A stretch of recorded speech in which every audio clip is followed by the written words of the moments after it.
Welcome to Abu Dhabi and the third and final day of competition of this year's Abu Dhabi Grand Slam, one of the International Judo Federation's premier events. Along with the spectacular white marble domes of the vast Sheikh Zayed Grand Mosque, Abu Dhabi's skyline is a mix of modern towers and shopping megacentres. We are in the IPIC Arena, where the final block features all the medal matches in the 5 heavier weight categories. And we're going to begin with the first of the bronze medal matches in the under 90 kilo category. That features Mamadali Mediev of Azerbaijan. He's up against Alexander Roslyakov of Russia. And with commentary for this and all the medal matches, it's a very warm welcome to former world champion Loretta Cusack-Doyle. Well, thank you very much, Sheldon, for that introduction. And here we're going to get started straight away with the under 90 kilos bronze medal final. And now, please welcome the athletes in white judo gi for Azerbaijan. Well, there he is, a bit of a, well, for me, unknown package, surprise package, and yet he's in a medal match. Exactly, and you're looking back on where he is stated within Russian judo, and it's what, 12th position? 16th. 16th, it's gone down even more. Number 16 on the Russian ranking list. Well, I'm quite sure he's gone up a few notches since then, when he's got this place now at a bronze medal final. And he's had a great performance throughout the day and has defeated some very interesting athletes. He's shown us some nice judo, hasn't he? Oh, he has. He's definitely got some real potential here.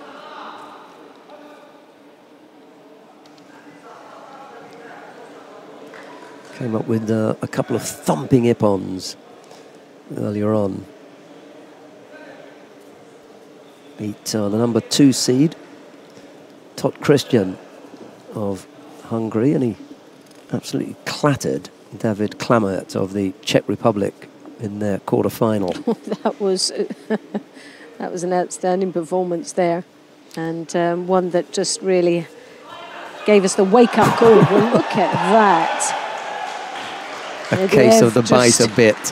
He was about to bury Mediev, but yes. Mediev knew that was coming. He set that up. Yeah. He actually set that up. And there's the shaking of the head, but he fell into the massive trap there. Yeah, he got conned. Yeah. And you'll see it in this replay. He knew exactly, that was calculated. Yeah. He bided his time, he knew that was coming, he read what was going to be on the books and took full advantage of that. Well, he'd seen him earlier on, you know, carrying out the exact same technique on Klamert. You can see the highlights of this first bronze medal contest on the screen. Stepped across the taitoshi, she stopped. Oh.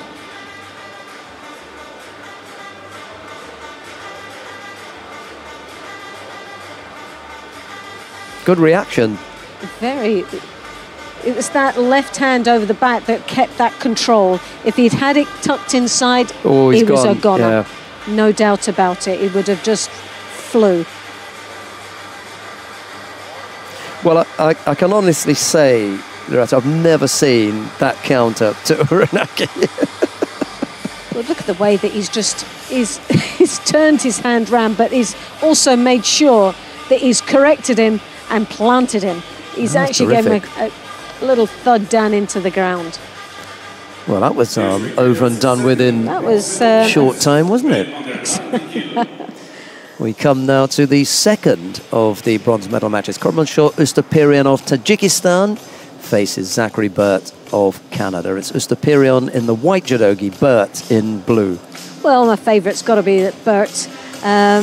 24 years of age, both a similar age, the same grade, 69 wins to 26, and by upon 36 to 19. Well, there's just a lot of more experience there for Ustapirian.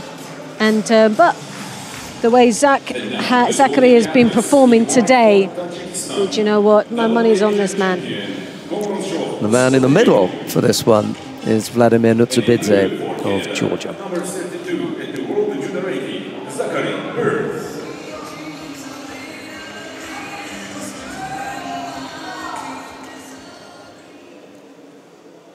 Stoperion there just coming onto the mat, looking in that zone, as we'd say, very focused.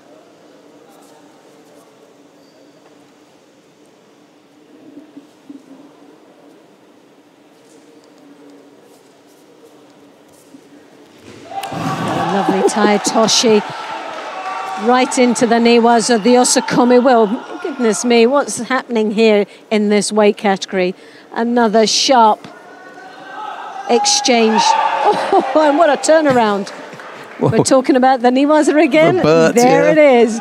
Bert comes out straight away. And he look how comfortable he is down there. He really is putting him through the ringer. Definitely knows exactly where he's going and what he's doing. He's tying up that, look at the arm there on the belt. He's just got the ankle to come so close. Hopefully the referee will see that there's still a lot of action going on there. There's no pause. Well, just got the hands in there as well. Slowed him down. I'll tell you what. Well, look at that turnover there. Mr. Pirion is not going to be in a hurry to get back down there. No, he knows Bert's got some stuff. He's got to realise now that that's his real strength, is in the Niwaza. He caught Zachary Burke right at the beginning, a little bit cold, but he's definitely got a wake-up call there and came back fighting. So Sperioni now with one Wazari on the board. 2.5 minutes remaining in this contest. Sutemi Wazari comes over, controls very nicely, scores a Wazari, brings it right back into play and back into the Niwaza. He doesn't want to know now. Stepirion's up on his feet, he's gone. He's no sooner down than he's up, cat-like, back onto his feet as quickly as he went down. Double foot as well, double-footed. Controlled that lovely. He's such a nice guy as well. I spoke to him in the corridor. He was really, shy and retiring, but he's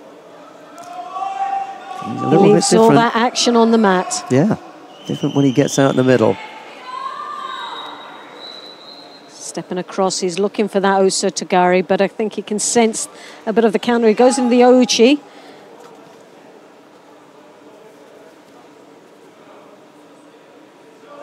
I think what he's looking there is that Oso Tagari as he gets him to step back and switching it through with the Ouchi Gari. A good combination, we've seen that earlier on. But definitely White should be picking up a Shido soon. He's not really engaged too much.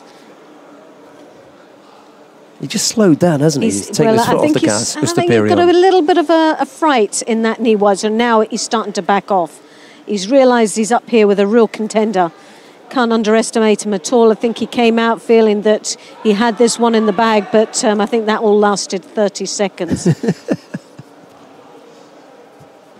Bert wants him down on the ground again, I think. Well, Bert has got a nice strong sleeve grip there. He's controlling him well. Well, just under a minute remaining there, and it just seems to have flown past this. And now he picks up a rather needless penalty there for just for pushing away and breaking off the grips. So one Wazari apiece. We're into 40 seconds remaining in this contest. One Shido on the board for Bert.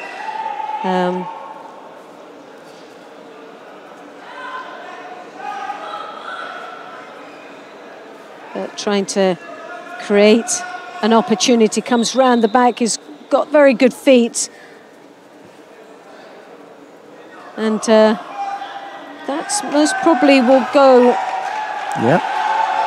Well, he hasn't really done too much, has he? He's been playing a bit of a waiting game out there ever since he had that sort of wrestling in the Niwaza. It's I think it's really shook him up a little bit. Yeah, he's lost that confidence. He's lost that little bit of edge that we saw in the opening seconds of this contest. Oh, a lovely Koichigari, though. That was a nice opening there, lost opportunity. Now we're into the golden score. Well, this is a contest that could go either way. Favourite coming into this was Bert. Hopping in with the Uchimata, lovely attack. In the middle this time. Now here we go. There's the Niwaza from the very man that we said is quite tasty down there. And look, he's going through. Yeah, could be the Shiwiwaza here. He's going for both. He's got his eye on both at the moment, but that leg's starting to come out. He's tying up that head. Yeah, foot's coming out here. He's got it sewn in. That's it. And the problem for Komrancho Ustapirion, he's got to look out for the Shimiwazas. He's got to guard against that, but he's had to tap out. He's tapped because the Shimiwaza was there. Well, fantastic. Well, the prediction came through. That was a nice contest indeed, and a very happy young man. That is one of the hardest opponents in the under 90 kilo category to overcome. He's a very, very strong fighter, is Komrancho Ustapirion. That's a terrific win. Definitely. For Zachary Burt. There was a lot in that match. There was all the tactics behind it, the technical expertise in the Tachiwaza, and that Niwaza was really where Zachary Burt had the beatings of him. Oh, well, definitely. well. That Niwaza was the done deal for him. Yeah. Fantastic. And there's some highlights of that very match. You can see the highlights of this bronze medal contest on the screen.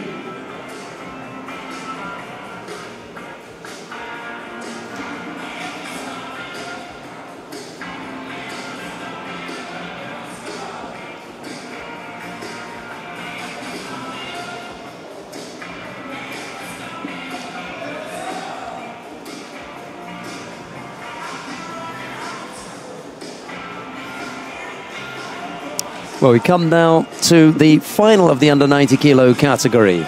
Nicolas Sherazadishvili of Spain faces Beka Gviniashvili of Georgia. It's Sherazadishvili in the white judogi, Gviniashvili in blue. And with commentary on this one, here is Loretta. Thank you, Sheldon. Well, a head-to-head, and Gviniashvili has obviously had 2 wins under his belt in this previous competitions. On paper, Gviniashvili, the stronger of the two, representing Georgia. Well, as we've seen so many times, and in this competition itself, this could just go anyway.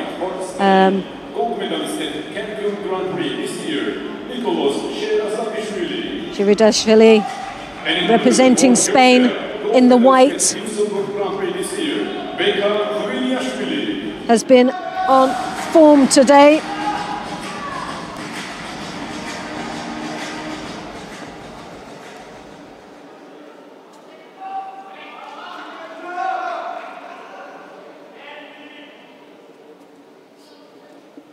And here we have it, the final of the under 90 kilo category.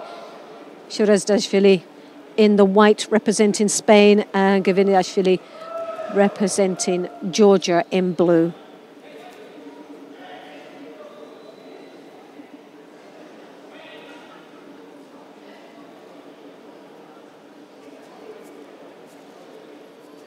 Well, there you have it, the cross grip.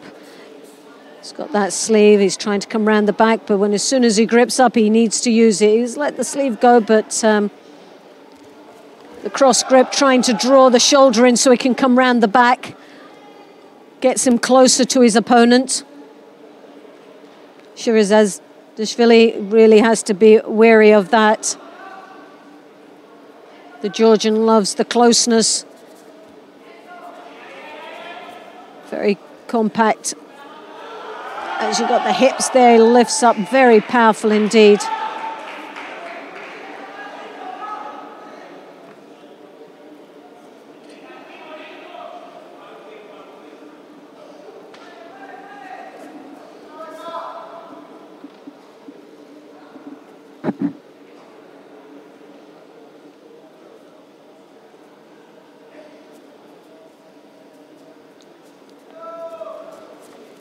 Well, Sherazadishvili really has to be careful on that cross. It looks more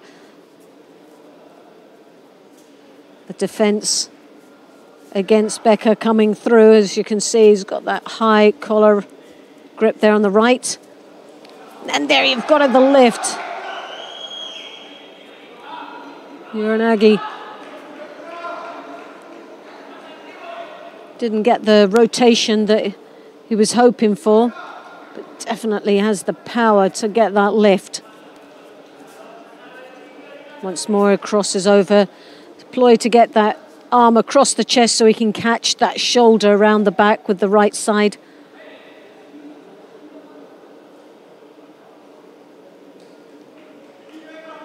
Very happy bunch of Georgians there watching on.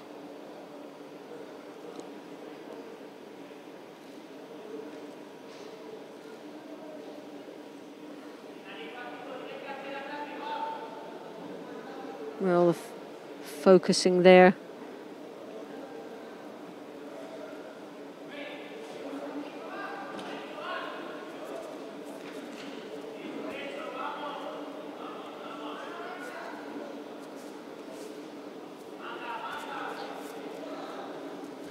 The hip throw, Uchimata. Oh, yes!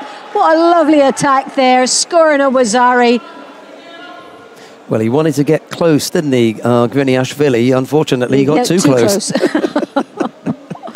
Well, he made the mistake there, allowing the Spaniard to come right over the top, and with those long arms and the legs that go with it, look at the reach that he got and the rotation. He was so lucky not to have scored Ippon against him. And Makakomi, as he catches that elbow. One of the most strongest attacks from Gviniashvili. And now he's on the dynamics of this match has changed quite considerably. Once more. Oh! Yeah, Nippon! Well,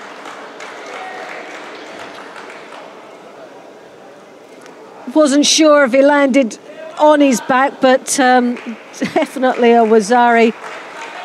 Not sure if it's going to be downgraded, but from that angle it didn't look like he'd landed completely on his back. Let's have one more look. He came over the top, but that changed of direction. The hand went down and he was able to get the hips through to reverse the attack.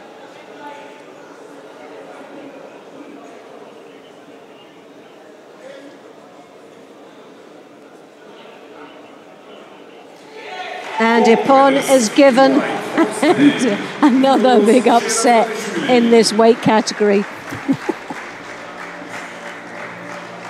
Not this time, Becker. Nope, not this time at all. So Spain takes the gold medal and the title of Abu Dhabi Grand Slam champion. Well, what we know about Becker Gviniashvili is he's only got one speed, and that's full on. It's all-out attack. He set out his stall early. He was all over Sherazadishvili, and he just allowed himself to get into positions where a class fighter, as Sherazadishvili is, if they had something, could come back and score against him. Yes. And the two occasions when that happened, he took advantage of it. Well, there you can see a real close-up. He hooked him with the Ouchigari. Then when he got the lift against him, you could feel the resistance and started... But the danger was that arm round the back. He still had control. And when he left the leg out, he switched his hips to square onto his partner when he was on that resistance. Didn't we see something like that earlier on? Yes, we did. So we've never seen that before. Twice. That's slightly, more common, but the first time. And when you're all arms and legs, like the Spaniard was, he is a danger, a real danger, and he's paid the price. Banged over today, aren't they? Right, we come now to the bronze medal contests in the under 78 kilo category. Erdelio Abigail of Hungary faces Husha Steenhuis of the Netherlands. It's Erdelio in the white, judogi Steenhuis in blue. The referee in the middle for this one is Frank Wolf of Germany. Here's Loretta. Thank you. Erdelio. In white for Hungary, the former European champion. Well, there you have Steenhuis representing the Netherlands, coming in there, and she's definitely well focused and up for this contest. Last chance of a medal for both these athletes. Edeli, you representing Hungary there in the white. Well, this is going to be a real battle between these young ladies.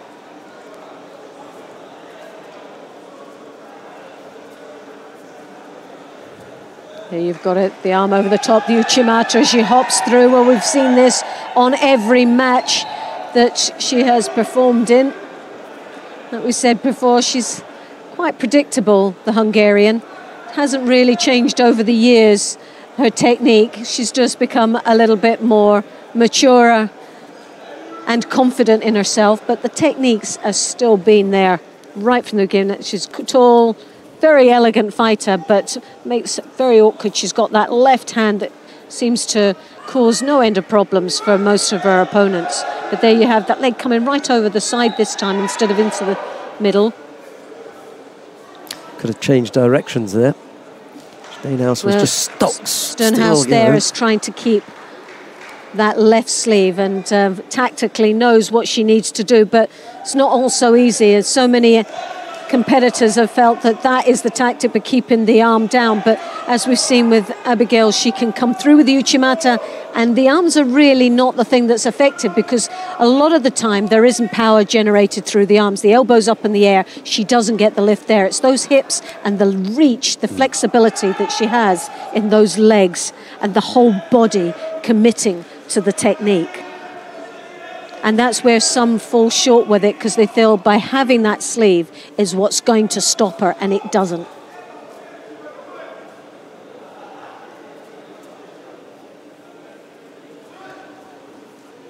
So Abigail taking a cross there, as you can see, hooking in. Steenhuis with the Ojigari, but that arm, you see, once more over deep, but she loses the contact there. Steenhuis with the Judo on the board, 2 minutes, we're in the halfway mark.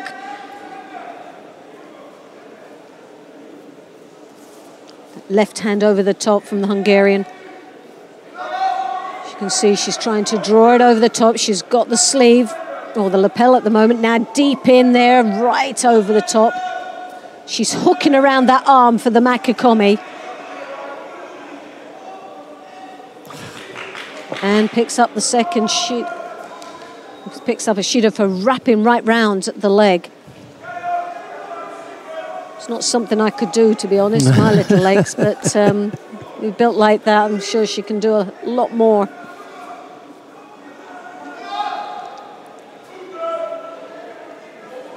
Once more, she throws that left hand and leaves herself wide open there. Steenhuis comes underneath, doesn't really get the rotation. John-Paul Bell there, as you can see, is the Dutch coach, a former British coach, now working with the Dutch team, has done for a few months now.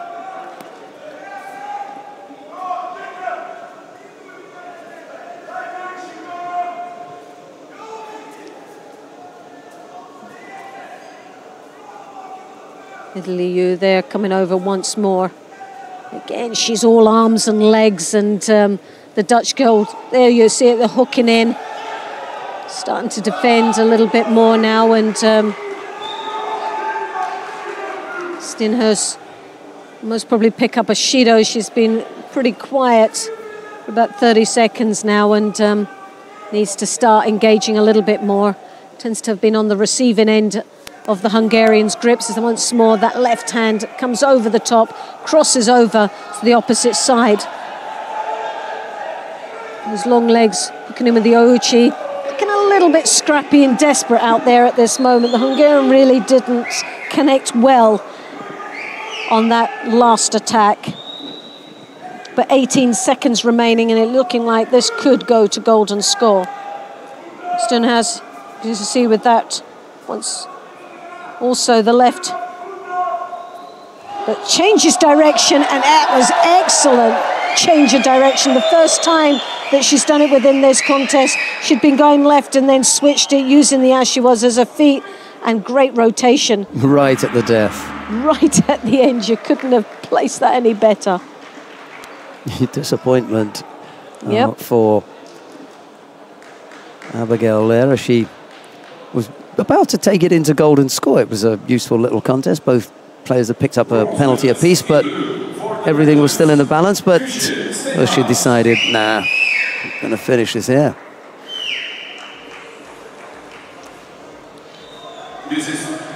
Well, she'd be delighted with that.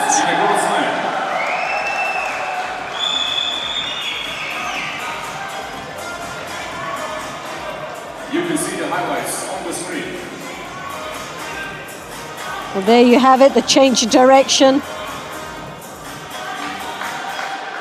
Abigail fell straight into the trap.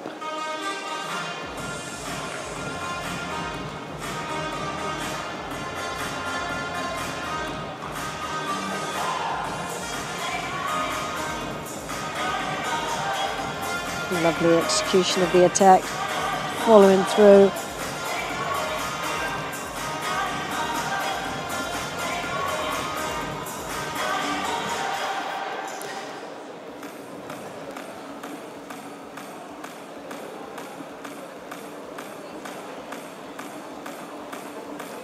We come now to the second of the bronze medal contests, and this one features Antonio Shmeleva of Russia. She's up against Mayra Aguiar of Brazil. It's Shmeleva in the white judogi, Aguiar in blue.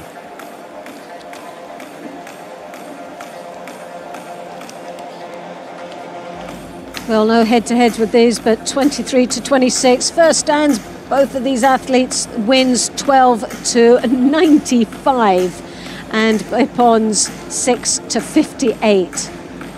Goodness me, well, there is a massive difference as far as competition and contests are concerned. But as we've seen in most of these weight categories today and on previous days, our top seeds don't always seem to come shining out on top. The current world champion, Mayra Aguiar. Aguiar of Brazil in the blue.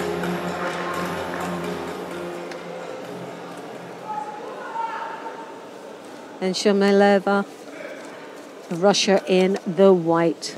Tessie Savalcoul's in the plus 78 kilo category is the only #1 seed who still has a chance of winning a gold medal here. All four of the others have fallen by the wayside.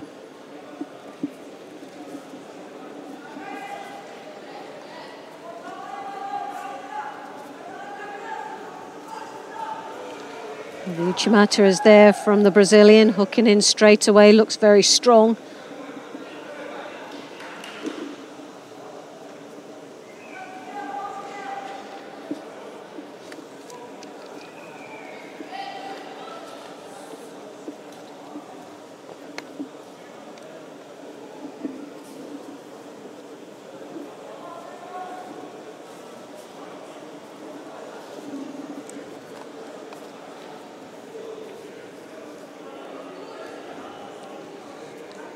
Brazilian with that left hand on the lapel, controlling her opponent there. Needs to get looking for the right to connect.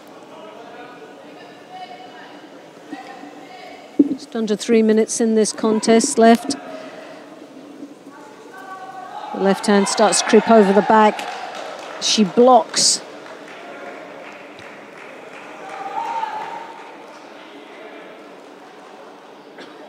Shmeleva there takes the first Judo. Has the height advantage in this contest. Very tall young lady, but all feet at the moment, and there you have the ashiwazas. And the Brazilian looking for the niwaza.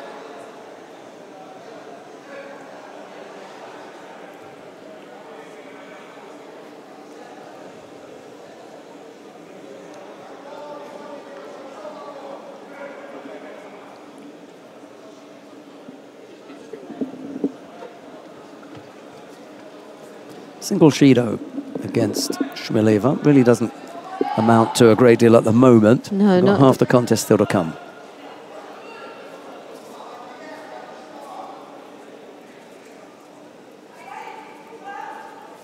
Aguirre just playing a bit of a waiting game. She's got a very strong grip. She's quite a powerful fighter.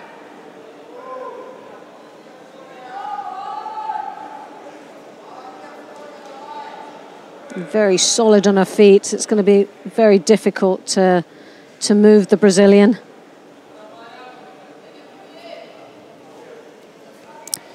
Yeah, she's showing some patience here, Aguirre, just waiting for the right time to launch.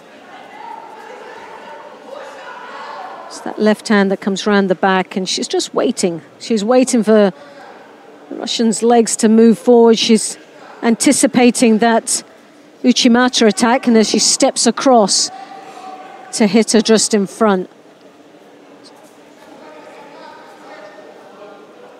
But she's always also got that switch that when the leg comes forward, she'll come round the back for the Kosota. And the power that she has with that left hand that comes round the back is, there we have it, catching her and straight into the Osakome. We've seen that a few times. As soon as the forward attack, she just clips the ankles to the rear. 40 seconds is the time. Uchimata, and there you have it, taking the supporting leg and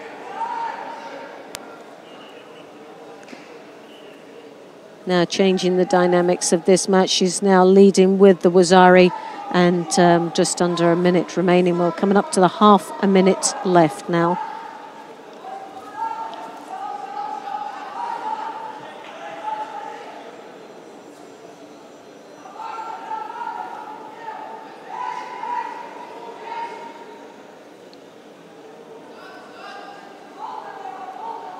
Shimileva there, as you can see, in a little bit of trouble in the knee was.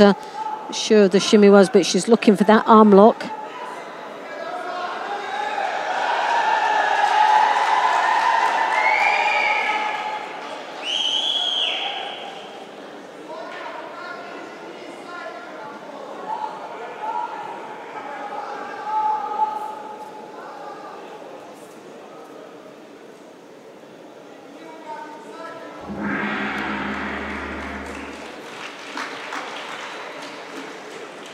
Well, there was a little bit of relief there from the coach, as we've seen, but a job done.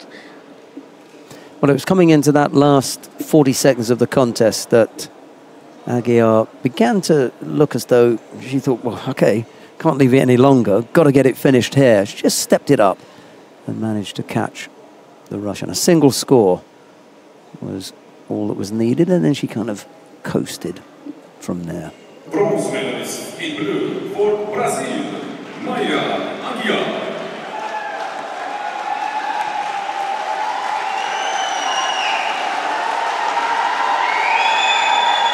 Well, she's obviously got a bit of a fan club going on there, and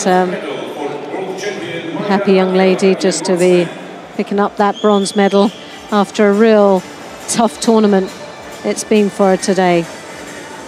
You can see the highlights on the screen. Well, they're quite a big group of Brazilians here in Abu Dhabi, and there were a number of them staying in a hotel. In fact, they had a big practice session out on the terrace one night, and one of our guys, you know, from the TV crew went and had a roll with them. He must have said, oh, you know, do you fancy coming to the venue and having a look? And obviously they did. There's the result. Packed stand over there full of the Brazilian supporters.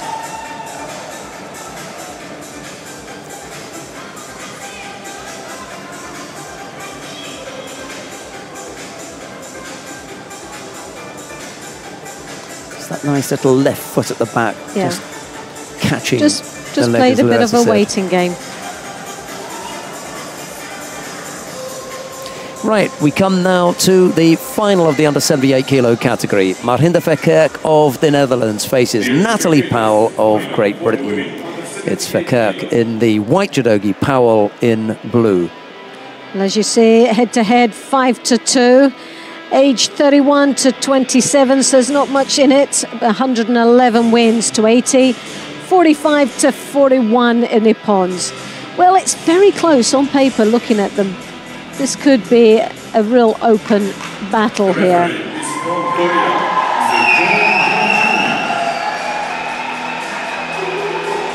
Dear friends, please welcome here, please. In white judo for the Netherlands. John Young-chun of the Republic of Korea is the referee in the middle for this one. Well, there you have on the screens Powell from Great Britain and Verkerk from the Netherlands.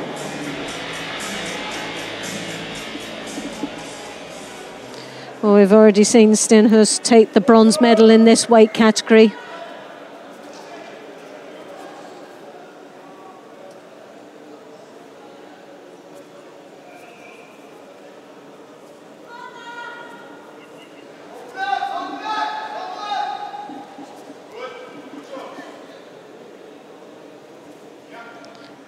And Natalie taking on the second Dutch girl here today. She had Stenhus in the semi-final for a place in the final. Scored a Wazari, but goodness me, it was touch and go at the end. Was sitting at the edge of our seats when the Shidos were getting handed out.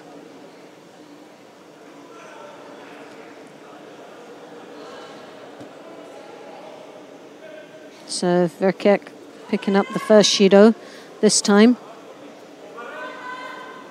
Natalie engaging with the grips, seems to be comfortable out there at this moment, trying to control the pace of this contest to suit herself. She doesn't like that right sleeve, but doing something about it at the moment.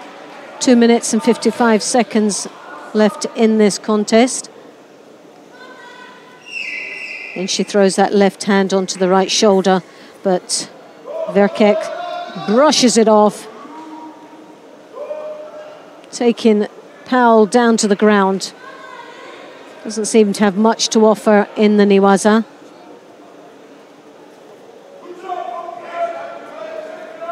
The cross grip there, she's got over. Nice left-handed grip, controlling that left sleeve of Verkerk. Gemma Howell there in the corner, teammate. Trying to spur her on. Well, Howell, as you can see with that left hand high on that shoulder, strong, strong athlete she is. It seems to be a little bit apprehensive of engaging, following it through with the attack. And this was slightly the problem in the semi-final.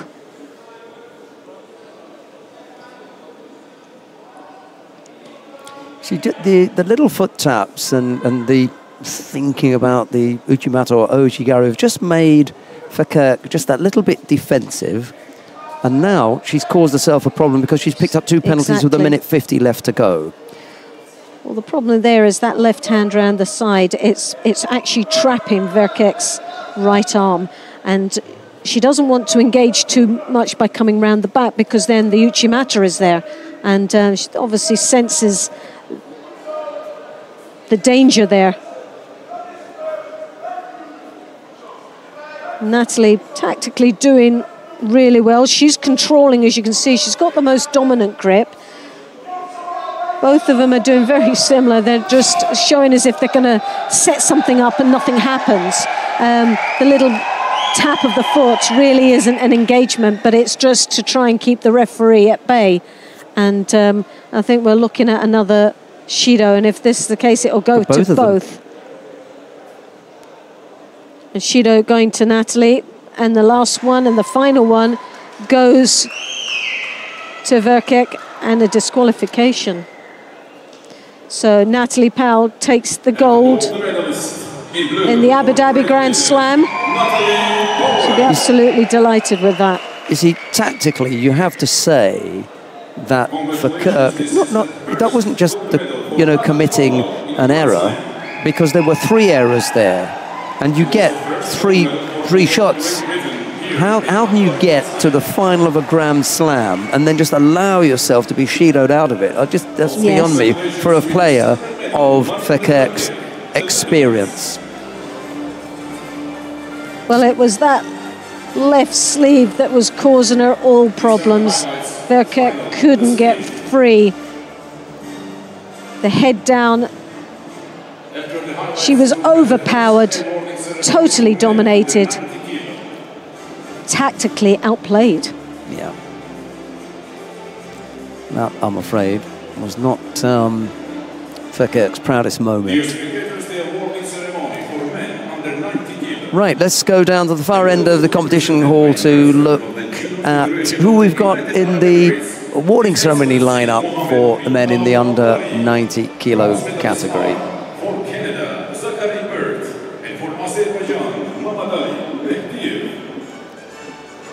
The bronze medals are being awarded first of all to Zachary Burt of Canada,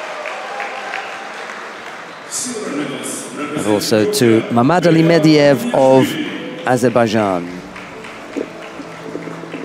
Silver medal goes to Beka Kviniashvili of Georgia. The gold medal goes to Nicolas Sherazadishvili of Spain.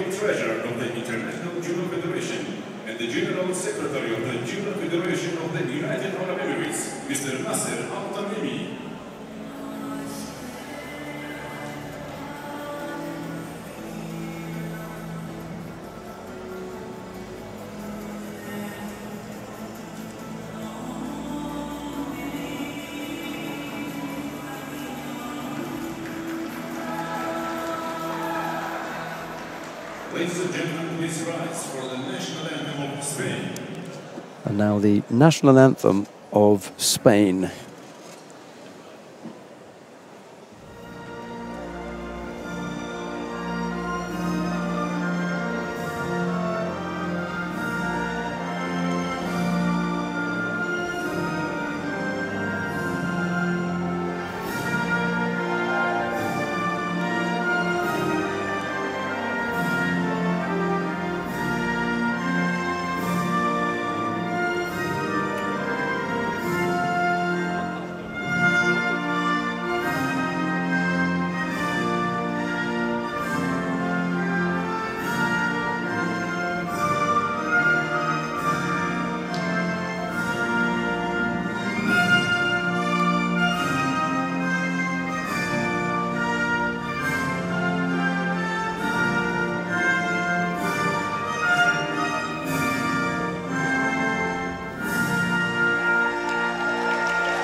Burt and Mediev were the bronze medalist. Kviniashvili picked up the silver. It was Sherazadishvili who walked away with the gold medal.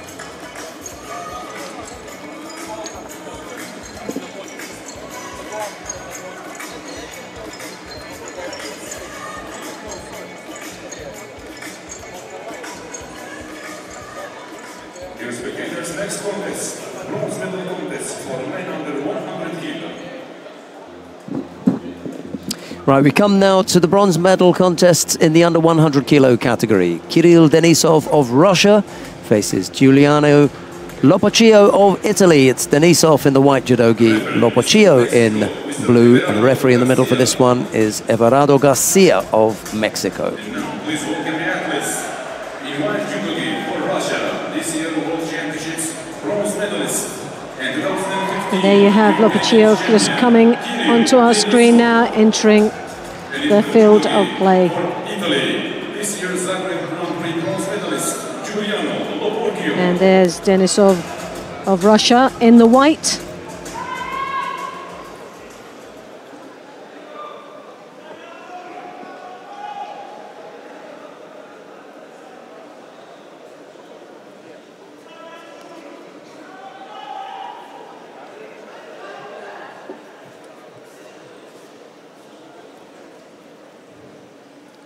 Well, Denisov there, the left hand in deep on the lapel.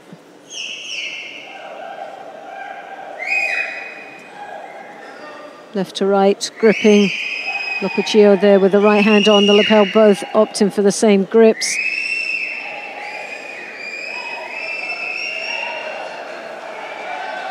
Lopacchio trying to control that left hand from coming over. Got a slightly longer reach as it comes round the back onto the shoulder of the Russian. He's got that sleeve, trying to lure his opponent onto that hip.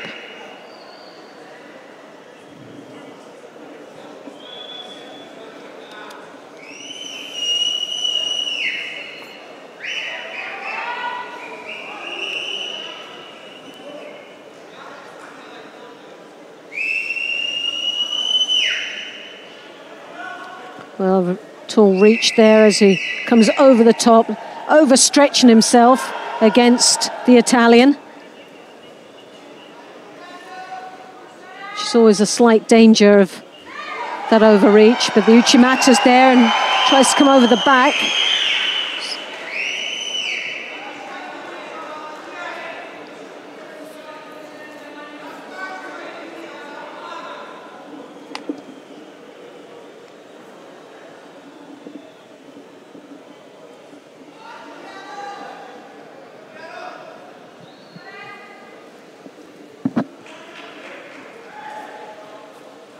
Once more, Denisov coming over.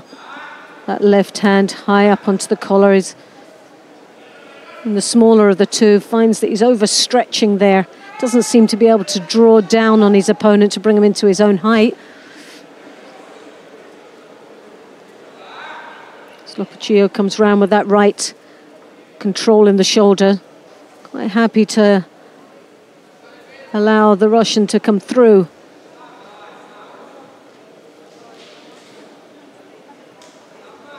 A waiting game, a switch there, he shows to the front, tries to come round the back. You know, if you're going to go, go. It was just a show, wasn't it? He didn't commit on it, so that's given him a little bit of a warning. Oh, lovely Ashiwaza there.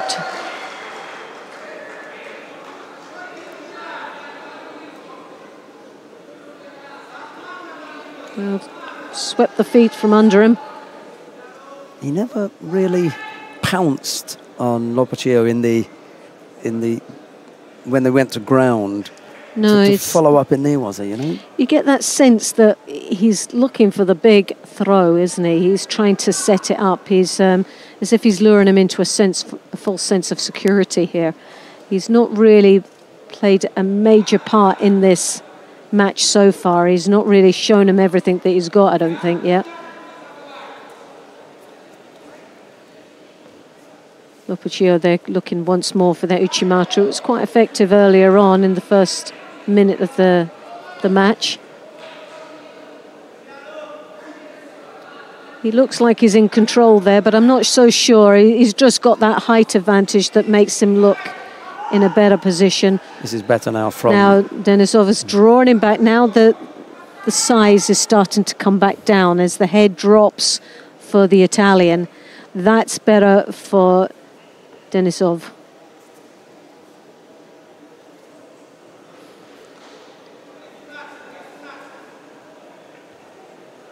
Yeah, a bit of a touch on that foot, and the Koichigari there. He was lovely attack. He looks over at the scoreboard to see if it counted, and yes, it does.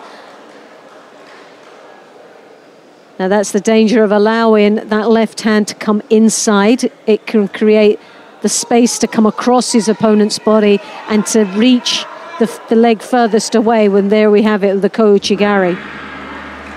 And the timing was just perfect. Yeah. You get that last half minute. Job well done. Lopacchio not happy with himself.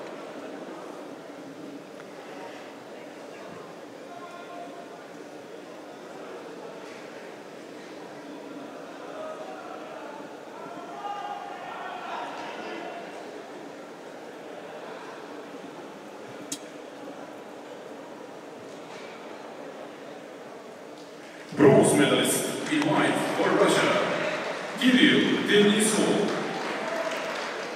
So it's Denisov. Just that single score was enough to bring him the first of the bronze medals in the under 100 kilo category. We'll have some highlights and then we'll be back with more action. Here's the highlights on the screen. That Koichigari, as you could see, nicely executing the drive down on towards the head. Touches the leg, skips and comes in the inside. Nicely executed there.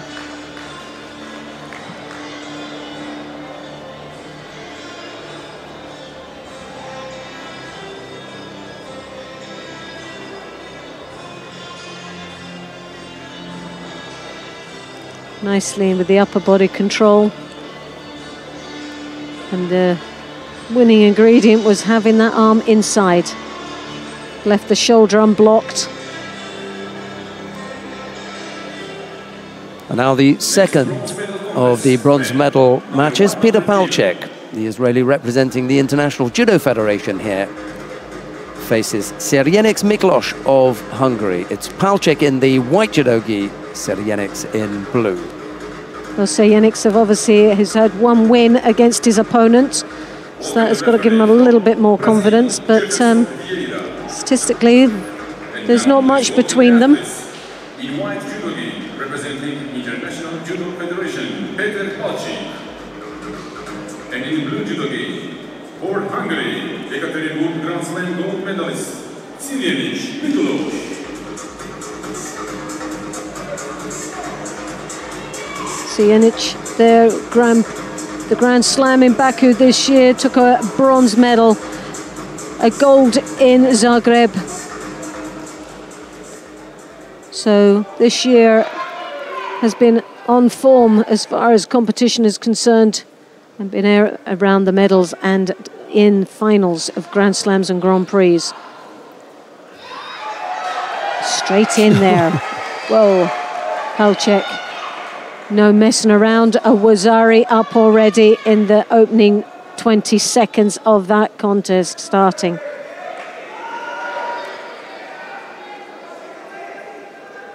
Cancun this year took a gold medal.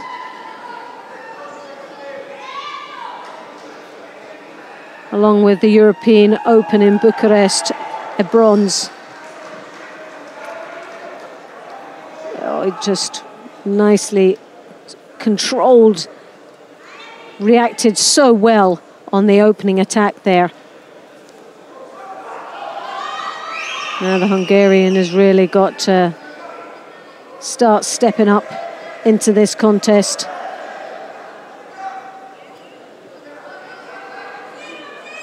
One minute gone now in this bronze medal final, with 3 minutes remaining for the Hungarian to try and make an impact. There's still plenty of time. As we know, he's got a lot of experience and the results to back that up.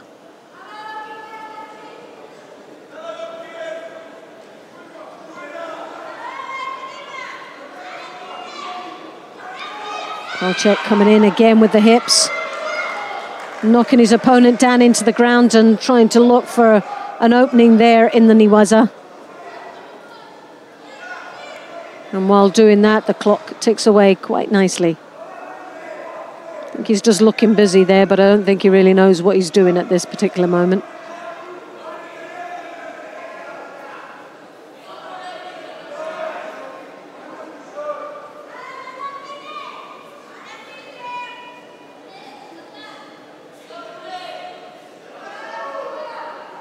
Seryenix there with the Aponsianagi.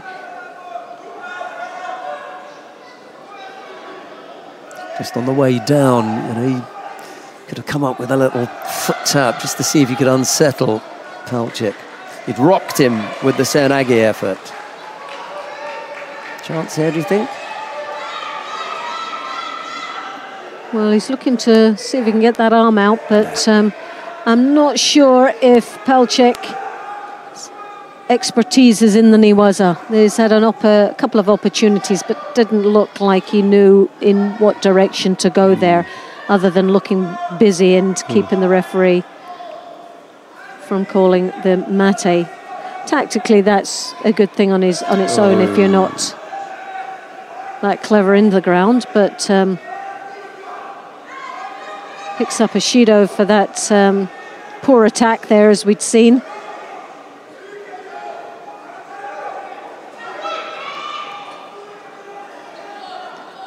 Well, 1 minute and 16 seconds remaining, and Pelchek still in the lead with that Wazari. He comes round the back. Sutemi Waza, Hungary, now looking for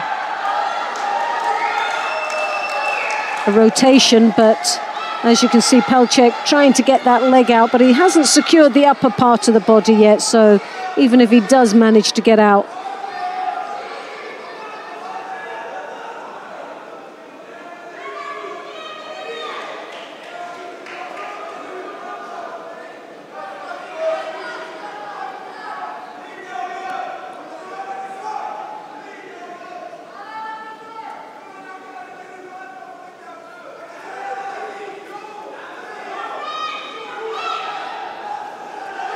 again, another Sutemi Waza looking for the arm lock. Yeah. Oh, and he's got it, has he? Oh. Well, he felt that one. Well, once more, another sign to say that Pelchek really isn't that streetwise down in the Niwaza. Once more, he's down there. Just to burn the clock.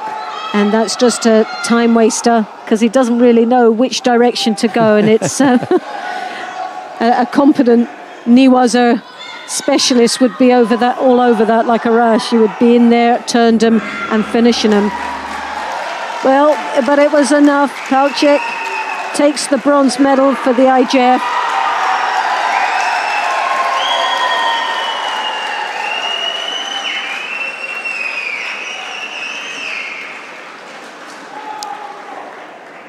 Peter Pelchek it is,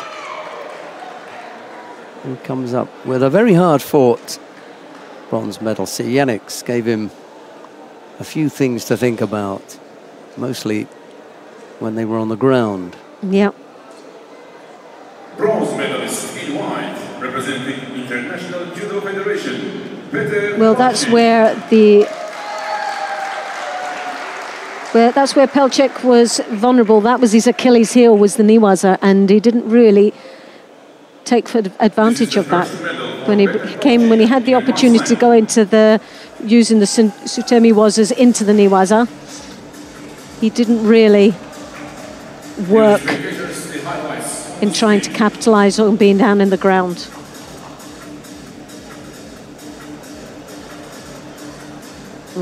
Real upper body control there. Knocking the feet and rotating all the way round. Well, no doubt he'll celebrate here. He'll celebrate when he... Lovely grip as well. Look at that. So well controlled.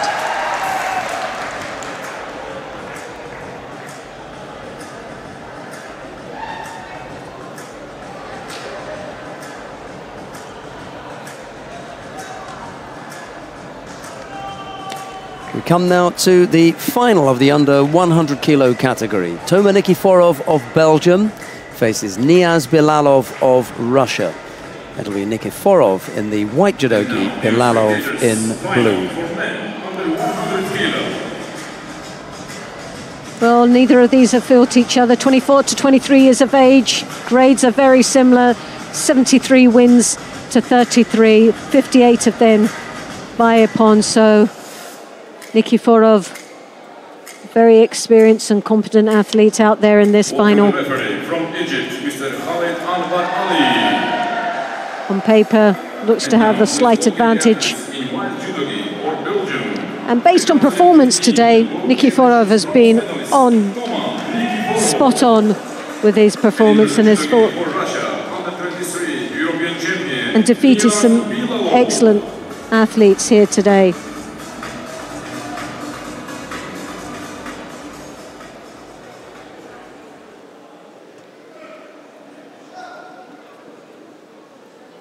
Well, it'll be interesting to see how Bilalov copes with Nikiforov. Nikiforov has been around a good while now. Well, it's a lovely switch of direction there. That was very nice as well.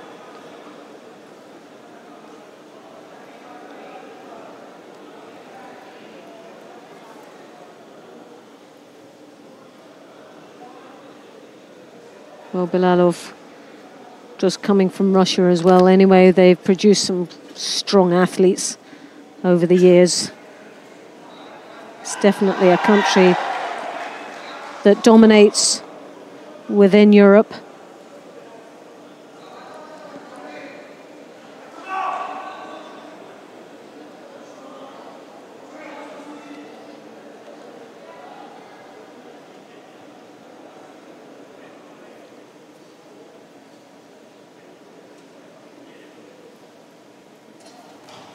Oh, nice drop, Sianagi there. Scorner Wazari. And that puts Bilalov in the driving seat and changes the dynamics of this match quite considerably. Now, Nikiforov has got to be on a bit of a chasing game.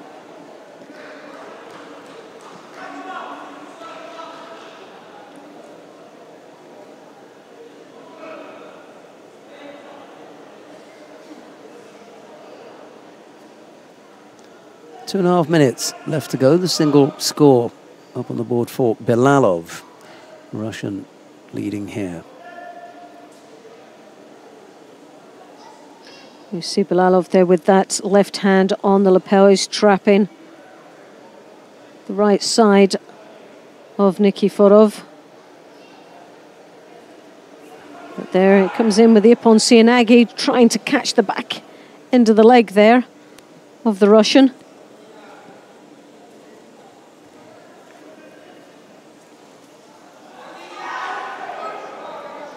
Bilalov falling into the Niwaza.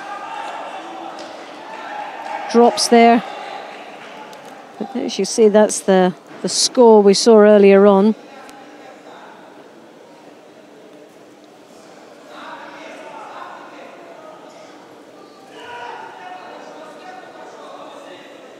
Well, coming up to a minute and a half remaining in this contest. Bilalov looking for the Niwaza. Wasn't really much on offer for him. Patrick Grew there as one of the Russian coaches.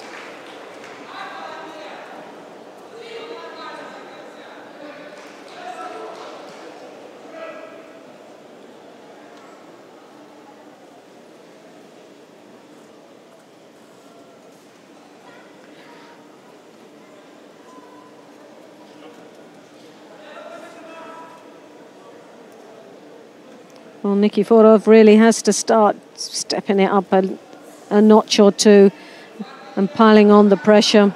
Not sure. Oh, yes! Oh, there you go, yeah.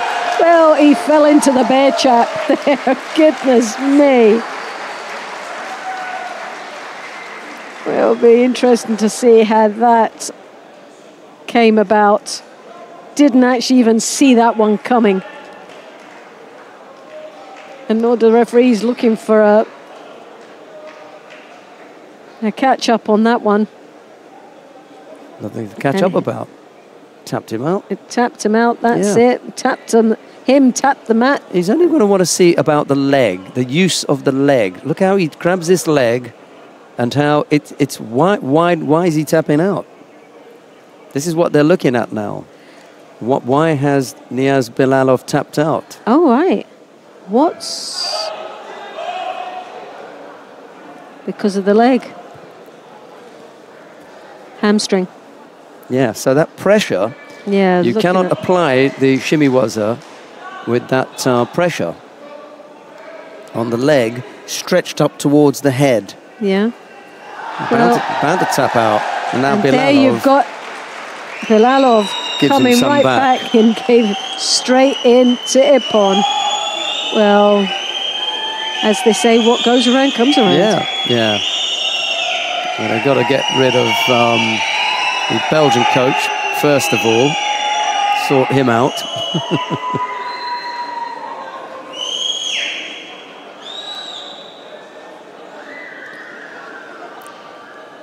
That is our rule. Our rule is that the shimiwaza cannot be applied when the trapped leg is driven up towards the head, because we don't know what it is that you're tapping for then. Yeah. That's what happened there, and that's why the ippon was cancelled. Well, a great win there for Russia. Bilalov takes the gold medal and the Abu Dhabi Grand Slam title.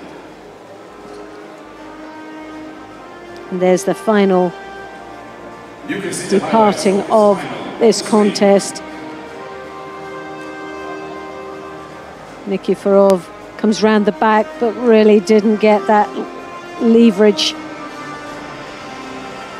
which then became countered with the Ouchigari following through.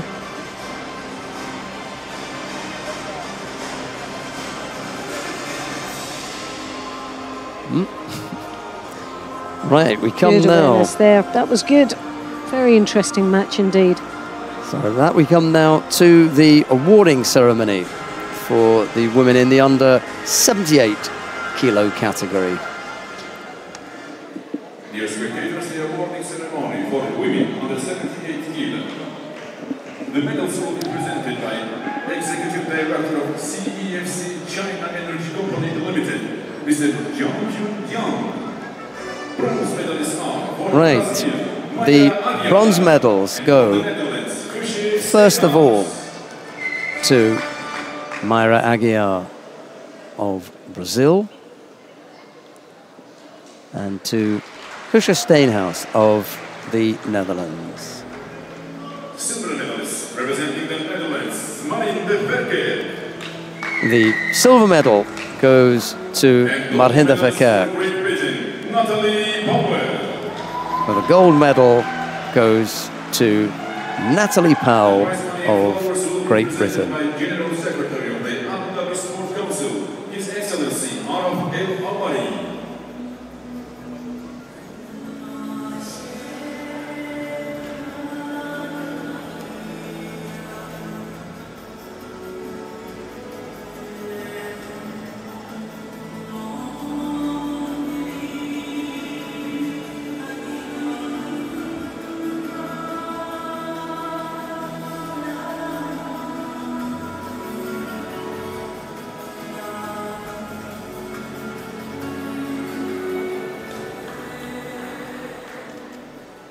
Ladies and gentlemen, please rise. Do you think they're going to be tears then? And now, Well, from me, I think. now the national anthem of Great Britain.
Now it's all smiles from Natalie Powell as she takes her first ever Grand Slam gold medal. How's that then? That sounds superb. Top of the podium. Lovely jubbly. Bronze medals went to Aguiar and Steenhuis. There was a silver for Verkerk, but it was Powell who took the gold medal. Right, we've got more action for you now. We move to the plus 78 kilo category. The first of the bronze medals there features Beatriz Souza of Brazil. She's up against Ksenia Chibisova of Russia. It's Souza in the white judogi, Chibisova in blue. Well, no head-to-head with these girls. 19 to 29, with 10 years experience under the belt. And I wonder if that will make a difference. Well, she's here for a bronze medal, and she's fought and battled her way right to the top. In white judogi, representing Brazil, double Pan-American champion, Beatriz Souza. Souza there, as you can see her coming into the field of play. Representing Russia, 3 times Grand Slam bronze medalist, Ksenia Chibisova.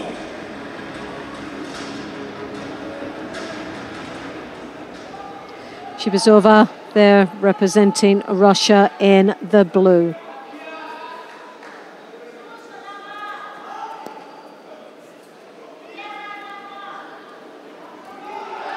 Oh, what a start. Souza taking the lead there with a Wazari.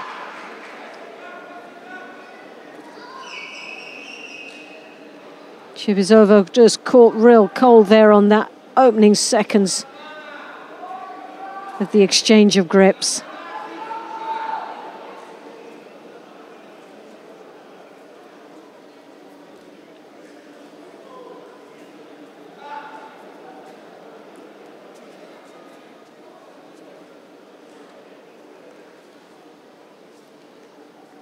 Well, Souza, as you can see, really up for this match. Desperate to get her hands on that bronze medal.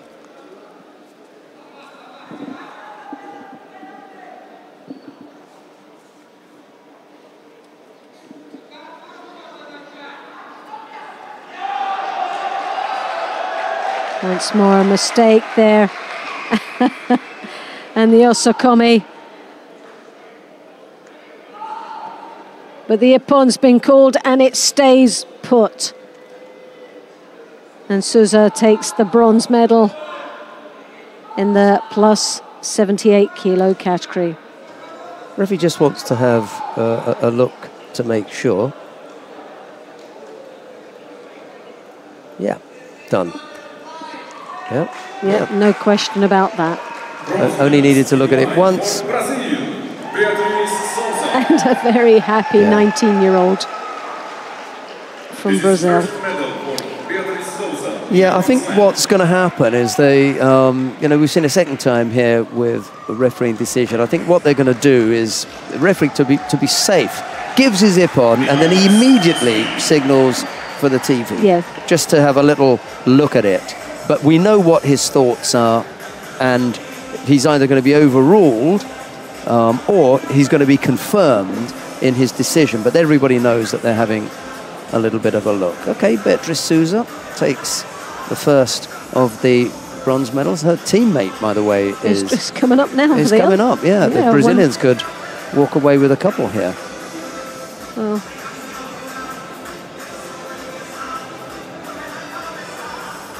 Chibisova got herself into all sorts of trouble there. Off balance as she tries this.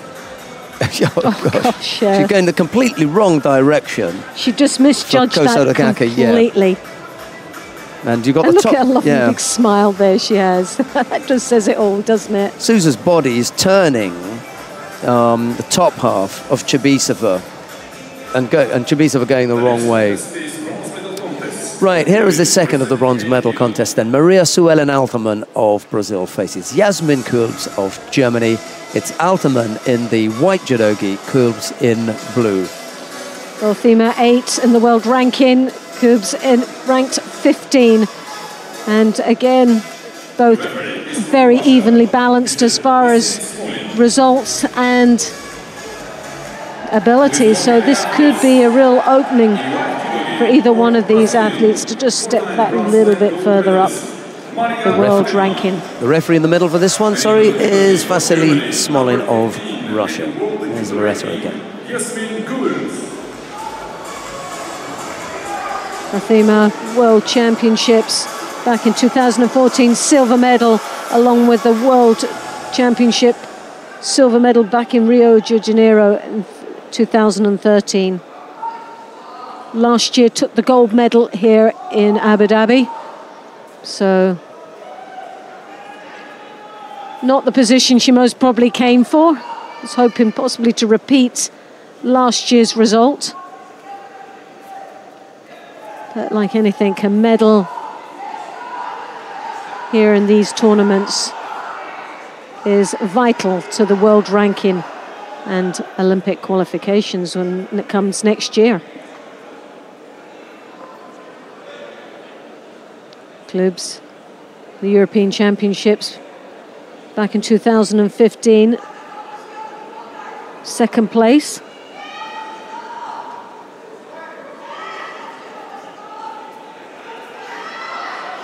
Has won Grand Slam medal already this year and silver medal.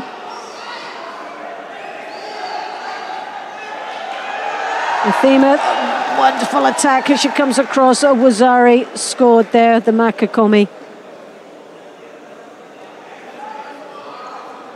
We'll see that again, that left hand that came straight over the top, then the arm down across her opponent's arm, drawing her and swinging her onto the back there for the Makakomi. Once again, she gets the left hand in the lapel. Not as confident this time as she falls onto her face.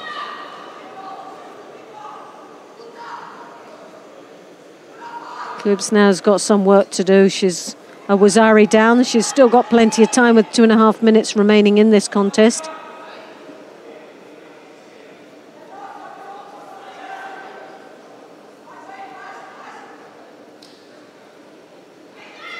Klub coming in with the Osota. Lost the other upper body control. A little bit dangerous there. She turned her back on her opponent. Athema was straight in there.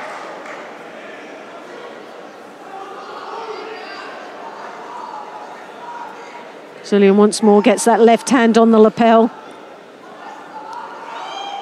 But Klub's coming over also with a left hand high on the collar to try and draw her opponent's head down. Trying to get that contact and the connection with the Makakomi that we've seen her attempt a couple of times now. Well, Shido goes to the Brazilian.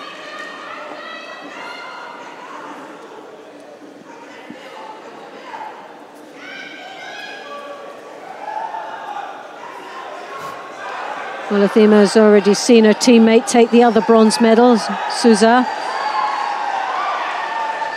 1.5 minutes remaining.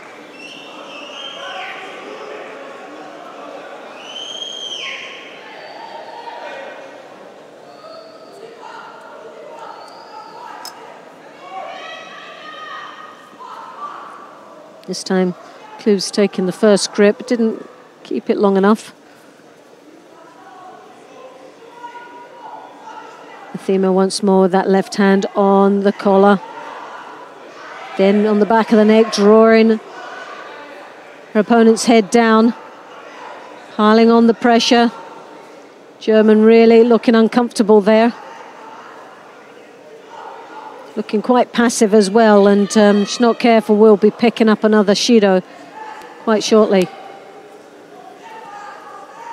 Looks for a Sasai and Hizuguruma. Was her head underneath and finds herself caught up in that Makakomi again.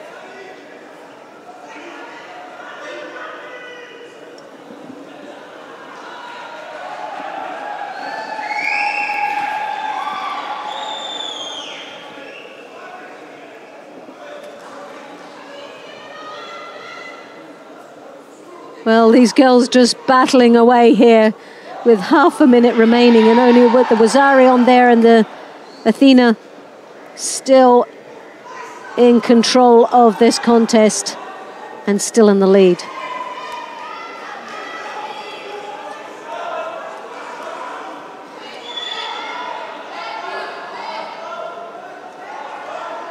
Klubs really has to try and do something special now if she wants to come back into this contest and any chance of taking a bronze medal. She attempts the Osotogari, but just lets go and walks away. So the body language is just not really looking like she's got much left to offer. Athema staying very strong out there, but as you can see, her head's caught up. But the bronze medal goes, and the second bronze medal goes to Brazil in the plus 78s. Yep, as Loretta said, both of the bronze medals were picked up by the Brazilian heavyweights in this weight category. And it's a rather disappointing effort, unfortunately, from Yasmin Kouls. I'm sure she can offer up, you know, something better than that. But on this occasion, didn't really come to the party, I'm afraid. I like that saying, didn't come to the party. Well, she had the invite. Well, she had the invite. Maybe she'd come to the party, but she didn't actually have a carry-out. So, Maria Suelen Altman of Brazil is the second bronze medal winner here. I think our team will have worked hard to pick out a few highlights from that one, but let's see what it is they've been able to unearth from there. You can see the highlights of these bronze medals on the screen.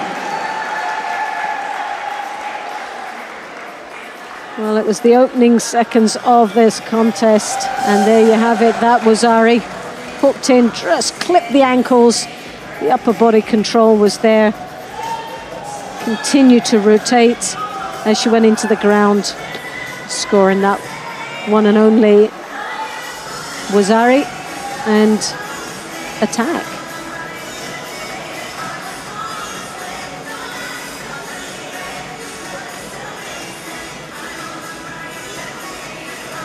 It's not a bad Makikomi, actually, you know, at the end of the day, when you look at the points that you've got to have for a Makikomi, she's pretty much got them there.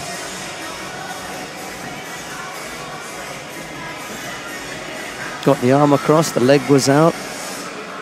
The thing that she doesn't do is to take her opponent further away from her. She kind of just drops on one spot. Right, Tessie Saville-Kouls of the Netherlands is up against Irina Kinzeska of Azerbaijan. It's the final of the plus 78 kilo category. It's Saville-Kouls in the white judogi, Kinzeska in blue. Well, Saville-Kouls has a lot of wins under her belt comparing to her opponent. Ranking in the world very close to each other.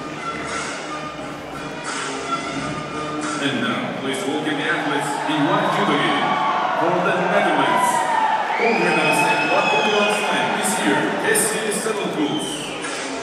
And in blue judogi for Azerbaijan, this year World Championships bronze medalist, Irina. Referee in the middle for this one, Frank Wolf of Germany.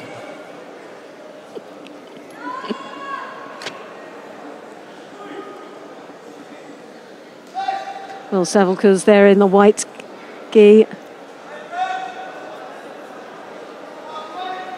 Kinzeska in the blue from Azerbaijan.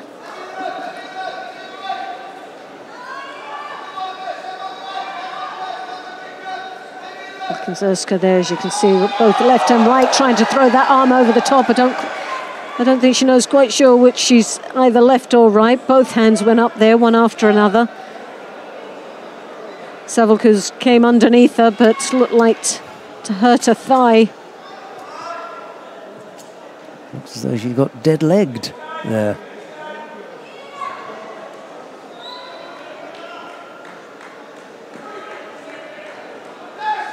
A little bit of an ouch moment, but she seems to be okay right now as she's back up on her feet. Saville-Kouls slightly lighter than her opponent. Best option here for Saville-Kouls. Don't stand still. Exactly, keep running. With Irina Kinzeska. Well, yeah, there's about 50 kilos of a difference between these ladies.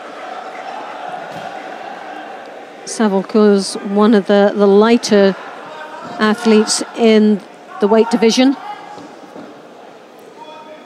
Picked up a Shido, did Kinzeska. Now she's looking for the Makikomi. Got to get her head up and out of there, Saville-Kouls.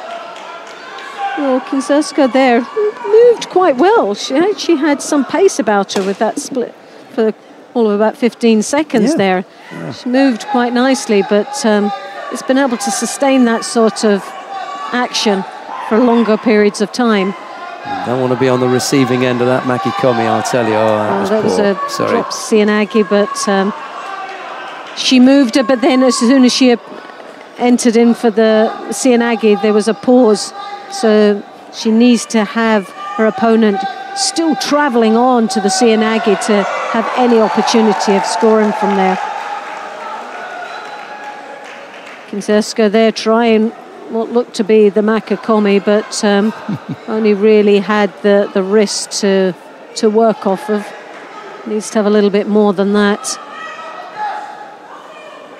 to get any success on that technique. Well, Savalko's really battling away there, and I think she's finding the disadvantage of being that light comparing to her opponent an obstacle. And another, looks like another dead leg. Half the contest gone, single Shido against Kinzerska at the moment. Most of the work having been done by Tessie Savalkos, to be honest. There have been a few attempts by Kinzerska at Makikomi. Some of them have bordered on the force, but you've still got the single Shido against them. That's it. And I think really for the Dutch girl, it's about staying very busy and putting the work in, getting the attacks in first, trying to avoid those Makikomis, because that's really the only danger. Using her feet, trying to break her balance, try to get her onto the rear rather than actually turning her back and bringing her forward. There's a lot of weight to try and travel over the top of you. You're better off just trying to knock her down to the rear. And she hasn't actually even attempted that yet.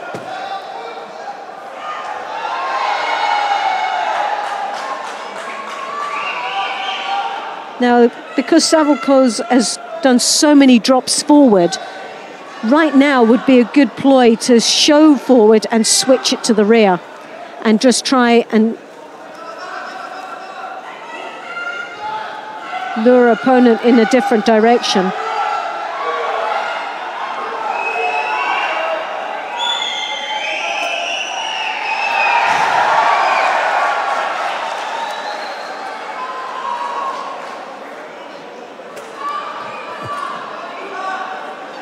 Well, again, Kinzerska working on those Makikomis with just over a minute remaining. The Ouchigari, and there's the rear. That was a better option, and she looked so close there. Now, for me, this would be the tactics for the Dutch girl to play, rather than turning her back all the time. She's shown that Seoinage.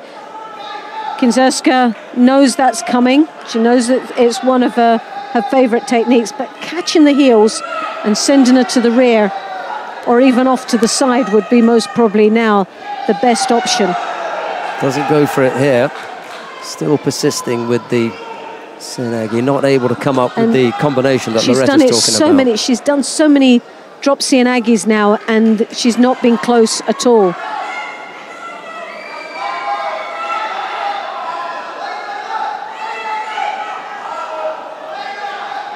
But that was a better one. Kinzerska really has to now start putting a few attacks in herself.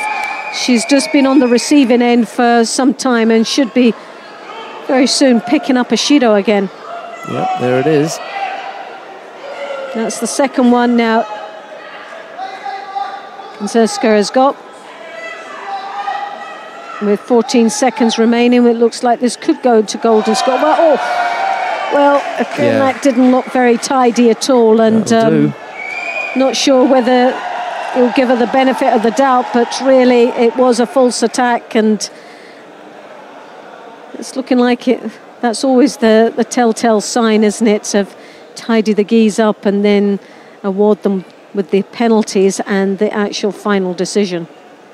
Yeah, I think that she won't avoid picking up a penalty for that effort. That didn't warrant being called an attack. The doctor's already off. He's gone. The two coaches have gone. Yep, well, there it is. Kozeska takes the third and final Judo, and the win goes to Savelkoes of the Netherlands to become the Abu Dhabi Grand Slam champion of plus 78. And also second gold medal for team of the Netherlands here in Abu Dhabi Grand Slam 2017.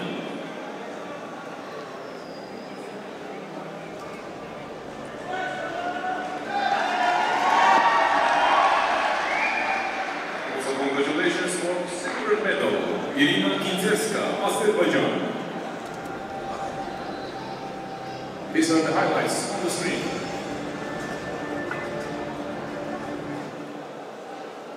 Dear spectators, the awarding ceremony.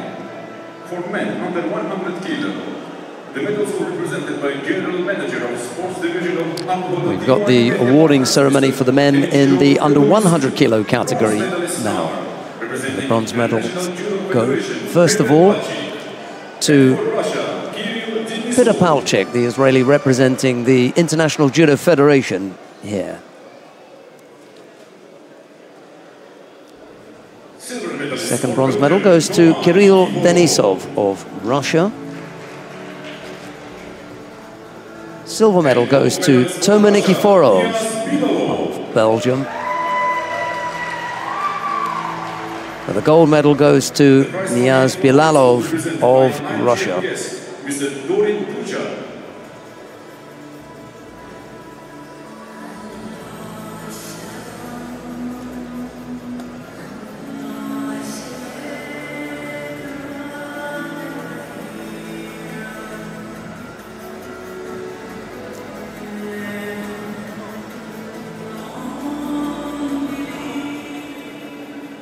Ladies and gentlemen, please rise for the national anthem of the Russian Federation. And now the national anthem of Russia.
Thank you very much. Family picture with VIP, Sam Judoka.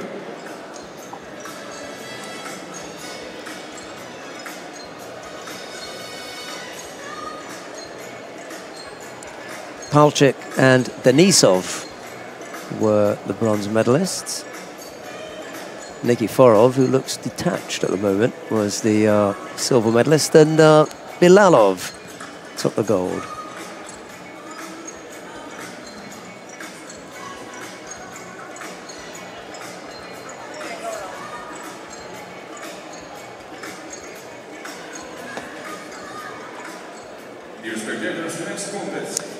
We come to the first of the bronze medal contests in the plus 100 kilo category now. Benjamin Hamenes of Belgium faces Or Sasson, the Israeli representing the International Judo Federation here. It'll be Hamenes in the white judogi, Sasson in blue. And here with commentary on this one is Loretta Cusack-Doyle. Referee in the middle is Roland Poiger of Austria. First time in a final block in the Grand Slam, Benjamin Hamenes. And in blue, representing... Well, Sasson, as you can see, just coming into the field to play there, looking a very serious man indeed, as you could see him there on our screens. Very focused, and Magnez of Belgium in the white. Sasson representing the IJF in the blue. So this is a plus 100 kilograms bronze medal, first of the bronze medal finals.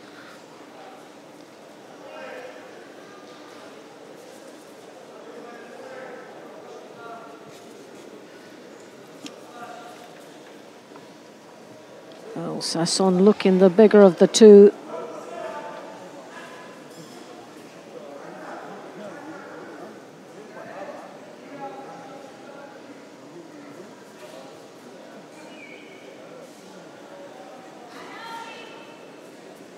Little drop Sianagi there from Sasson.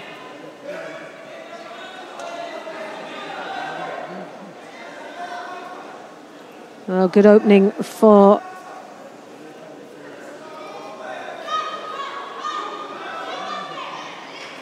Sasson now find himself in the Niwaza, and Magnez looking for an opportunity to capitalise down in there.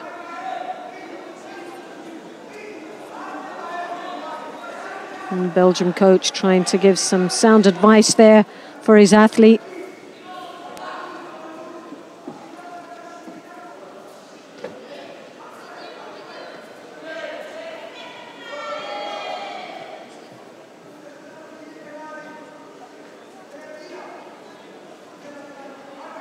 A little bit of a battle going on here to try and dominate on the grips.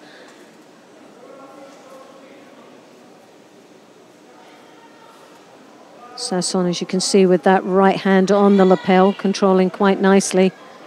Doesn't seem to be following through with an attack, though. He just seems to be trying to control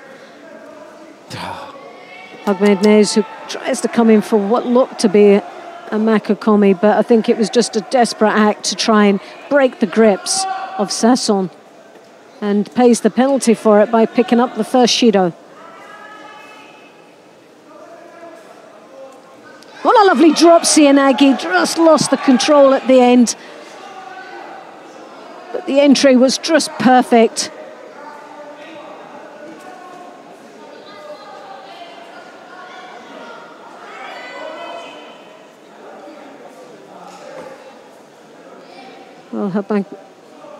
Well, Magnez there trying to throw that right hand high over on the collar, but as you can see, Sasson controlling that sleeve quite nicely there. And as he does, he works from that sleeve with the drop Sianagi, a good combination that he has, and to the frustration of Magnez, who's now picking up his second Shido, and still 1 minute and 42 seconds remaining in the contest. It's a long time to be out there and 2 penalties up, and there's the Sasai.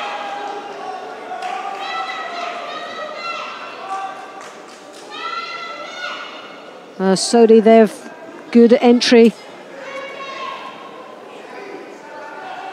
Sasson now with a Wazari on the board, switches direction, he goes forward but takes it off to the side to score the Wazari.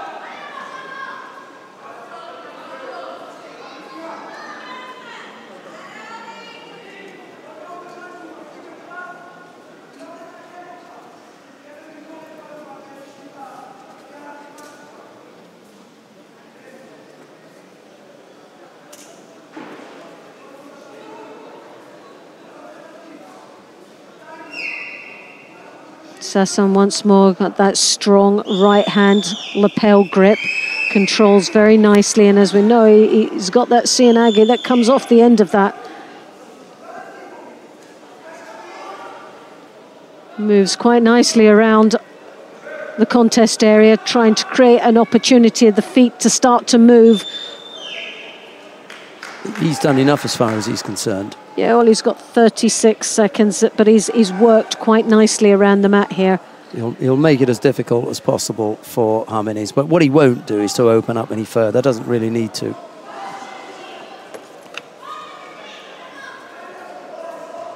Well, that right hand on the lapel is the winning ingredient for Sasson. He's controlled quite nicely, and when he takes that sleeve, it's more or less all over and done with for for Hogmignes.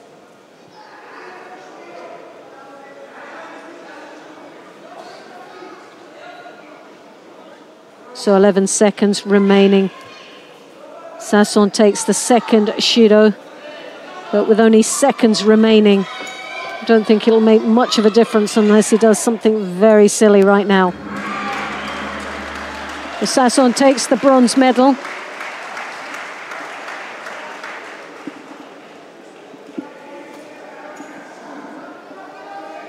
Yeah, just the one slip from Sasson today. And then in that bronze medal contest, he just tidied things up and made sure that he wasn't going to make another mistake. He just had that slip in the semi-final against Maciej Szanaszki of Poland. But this time round, tidies things up to take the bronze medal. Let's have a look at the highlights and then we'll be back with the second of the bronze medal contests. This is the second medal for Borg Sasson in a Grand Slam.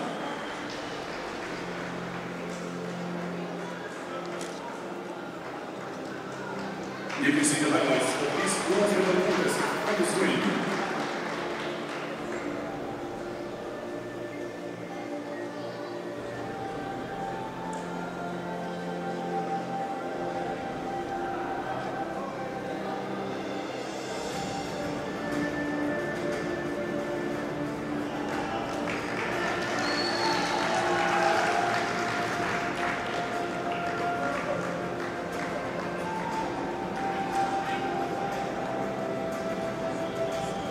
We've got the second of the bronze medal contests coming up now. Alexander Vachaviak of Belarus faces Anton Krivobokov of Russia. It's Vachaviak in the white judogi, Krivobokov in blue.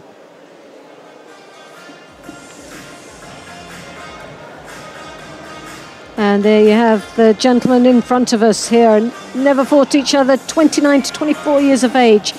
Similar grade and 34 wins by a point to 14. The referee in the middle for this one is Khalid Anwar Ali of Egypt. In white judogi for Belarus, last year Abu Dhabi Grand Slam silver medalist Alexander Vachaviak. And in blue judogi, Vachaviak in the white. silver medalist Anton Krivobokov. Krivobokov there in the blue, as we've just seen him on the screen, representing Russia. This is the second bronze medal coming up now with the plus 100 kilograms.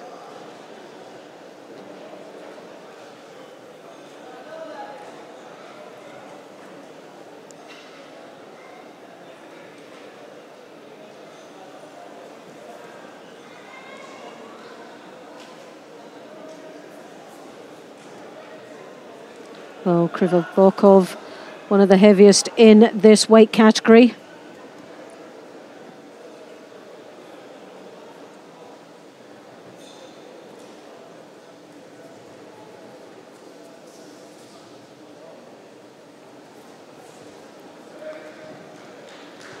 And for a big man, moves quite nicely in the opening seconds of this contest.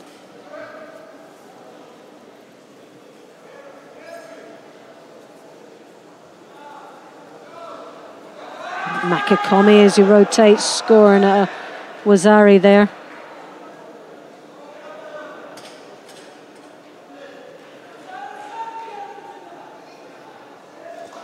Kamil Magomedov in the middle of that shot. The former athlete and now turned Russian coach. One of the He's Russian doing a great coaches. job as well out there.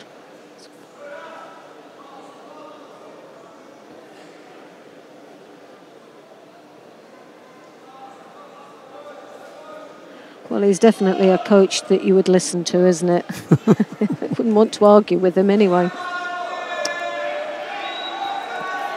There's another attack, controlled nicely down into the ground now. Not sure if he's wanting to mess around in the knee waza. Not with the turnovers. He has a kind of a dustbin turnover. It's not pretty, it's effective, but Looks as though he's tipping the bins out when he pulls it off. I was going to look that up on the Gokyo dustbin turn. Yeah. Well, we used to have it with the counter to Uchimata, didn't we? The dustbin turnover. Yeah. That was removed when we removed the hand to leg. That's correct, yeah. Now we just have it on the ground, you know. Tip them up. We'll see if Krivobokov employs that next time they go to ground. Well, there's an Amakakomi, but the counter there from Krivobokov. I like that. Brought him down onto his side, didn't he? Controlled him. Played a bit of a waiting game there. It paid off for Wazari now, the second one on the board for the Russian. Who's now looking to do a bit of a turnover, but I think the weight on the back's not going to be helping so much for that rotation. No, he was getting in his own way there, wasn't he? Well, yeah, that's right. The Makakomi came, but the counter was just as deep and much more successful. Minute 20-odd left to go. 2 scores on the board for Anton Krivobokov. There's some work to do from Alexander Vachaviak, the Belarusian, if he's going to come back into this. Well, Vachaviak has really struggled out here, and he's tried to have some sort of impact on his opponent, but it just seems like he's hitting a brick wall. But he controlled that quite nicely and picks up a Wazari. And still 1 minute remaining. He's hanging on for dear life down there in the Niwaza as Russian tries to rotate, and he's got the Osakomi now. He just needs to plant the hips down, and there we have it. No way out. That's it. There's a lot of weight there on that shoulder. All he needs is the one shoulder. That's all he needs. And you're not shifting 150 kilos. And plus.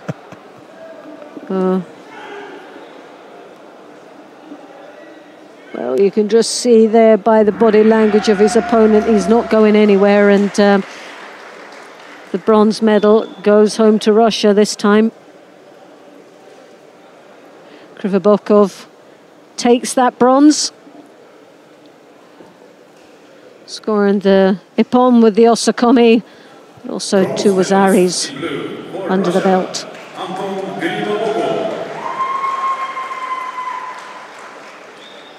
This is the second medal for Anton Krivobokov in a Grand Slam. So we come up now to the final match of the day, but the finale, the final of the plus 100 kilograms.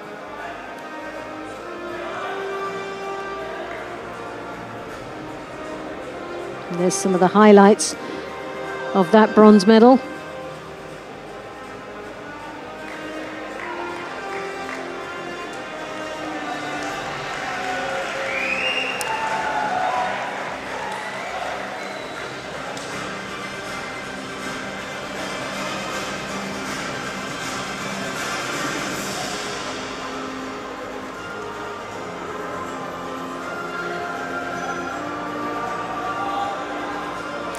Right, coming up next, the final of the plus 100 kilo category. Cyril Marais of France faces Maciej Szanaszki of Poland. It's Marais in the white judogi, Szanaszki in blue. Well, they've never fought each other. Same age, similar in grade. 126 wins, though, for Marais. 61 of them won by Ippon, but 50 there in statistics won by Ippon for his opponent.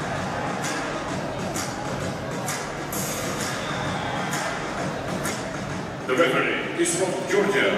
Saranic there for Poland in the blue. Marais representing France in white. And now, let's welcome the athletes in white judogi for France. Rio Olympic Games bronze medalist, Cyril Marais. And in blue for Poland, first time in a Grand Slam final, Maciej Sarnacki.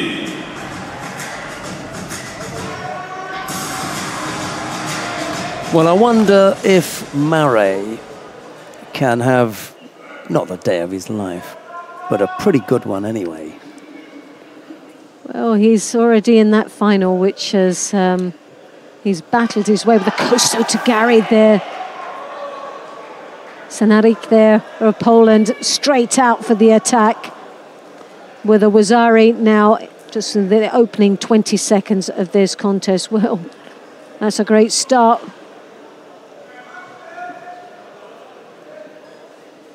Marit just caught cold in the exchange of grips. Didn't see that one coming. Look at the size difference between these two gentlemen.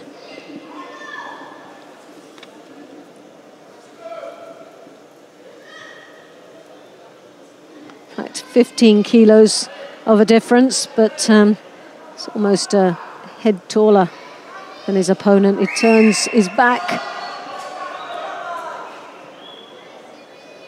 on Saranik, and maybe not one of the wisest things.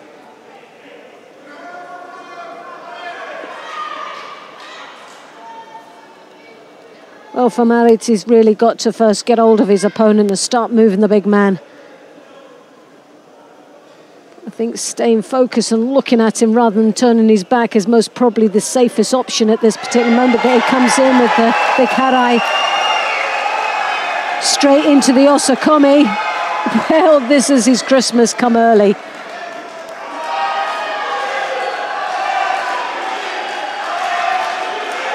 Well, the powerful Frenchman. And the clock ticks away nicely, and upon, and what a finish to a spectacular day of judo.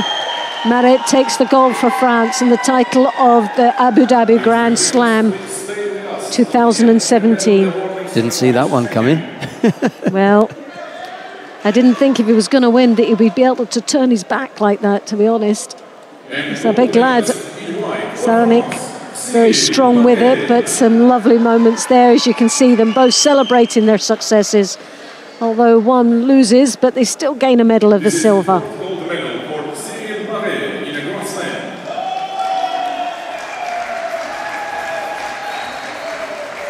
Also, congratulations with silver medal, Maciej Sarnacki, Poland. And some time for celebration. And the highlights of that very final.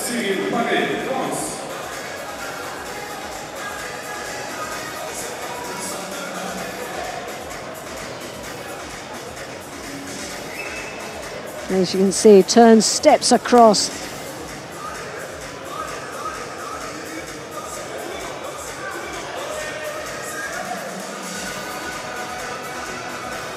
Beautifully executed.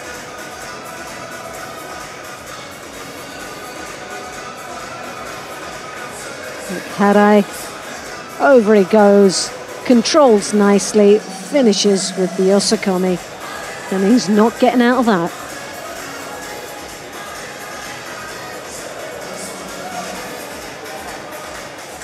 Well, most probably one of the best matches of the day is that last final. Yeah, Maret was up against a couple of things here. First of all, he had the opposition to overcome, and okay, in this contest, he managed to overcome it in style, but he snuck a couple of contests today. I'm not knocking him, but he's not the finished article in the plus 100 kilo category because he just moved up. Yes, that's right. There's a lot to learn in this game here. He certainly did the stuff there in the final. Can't take that away from him there.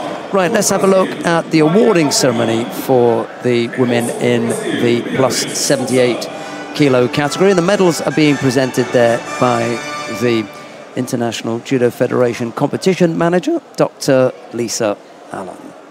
The first of the bronze medals goes to Maria Suelen Alterman of Brazil, and the second one to Beatriz Souza, also from Brazil. The silver medal goes to Irina Kinzeska of Azerbaijan. The gold medal goes to Tessie Savelcools of the Netherlands.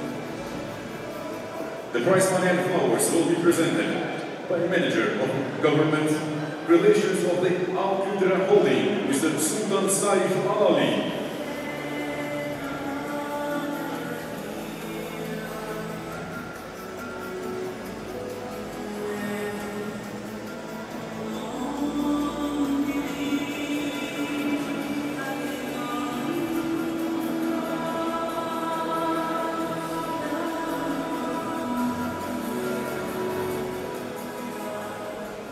Ladies and gentlemen, please rise for the national anthem of the Netherlands. And now the national anthem of the Netherlands.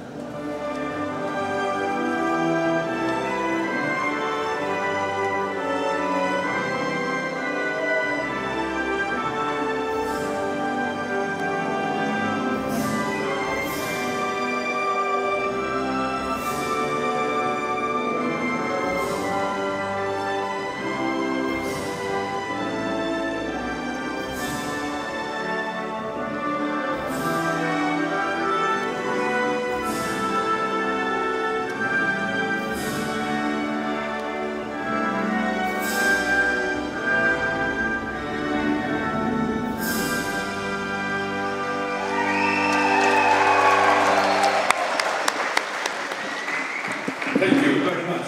Family picture, and Judoka. Alderman and Souza were the bronze medalists. Kinzerska took the silver. Savalkals was the gold medalist. We've got some highlights for you. And then we'll be back with the awarding ceremony in the plus 100 kilo category. So don't go anywhere as yet.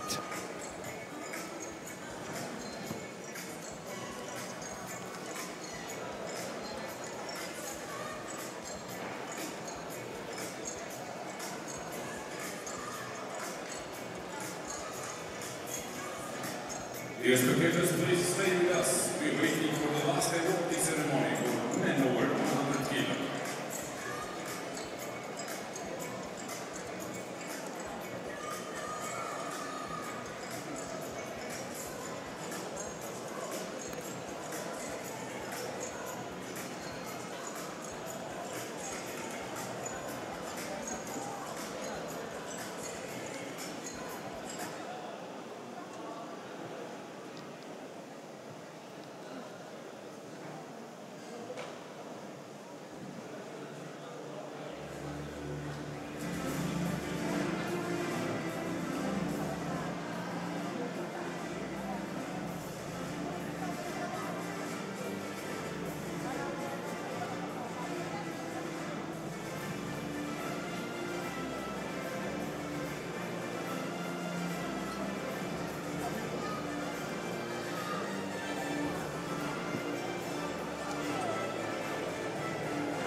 Dear spectators, you can see the highlights of today's final block on the screen.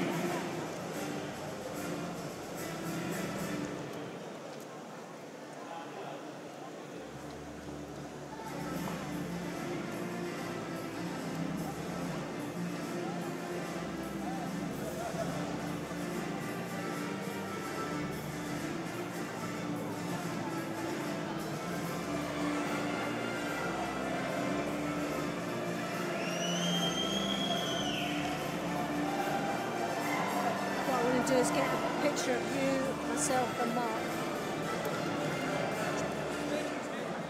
Dear friends, please stay with us till the end of the last awarding ceremony. Thank you for your cooperation.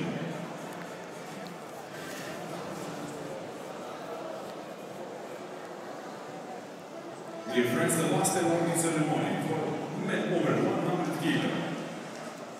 The medals will be presented by the sport director of the International Judo Federation, Mr. Armen Bakasov. Right, let's have a look at the awarding ceremony for the men in the plus 100 kilo category. The bronze medals go first of all to Anton Krivobokov of Russia, and also to Or Sasson, the Israeli, who is here representing the International Judo Federation. Silver medal goes to Maciej Czarnaszki of Poland. Well, the gold medal goes to Cyril Marais of France. The medals are being presented by IJF Sport Director, Mr. Armen Bagdasarov.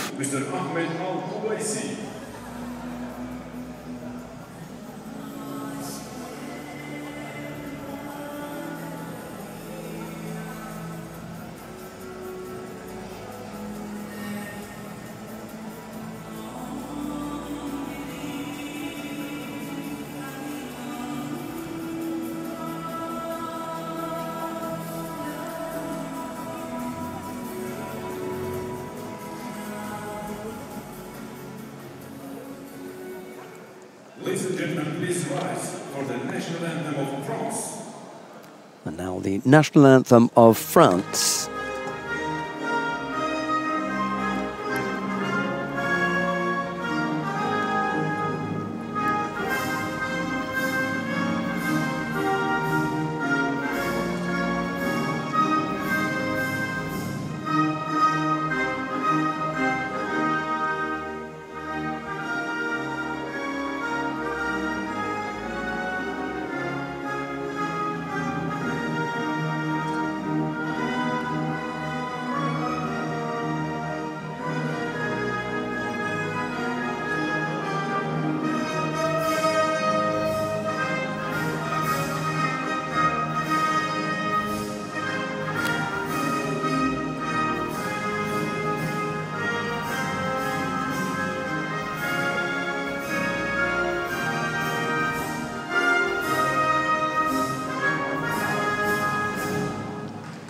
Thank you very much.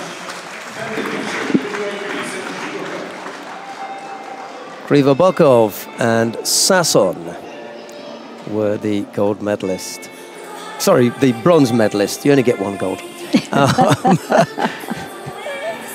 Czarnaszki took the silver, and it was Marais who took the one gold available, trying to invent something. Yeah. Well, the medal table ended up with Russia at the top. They took 3.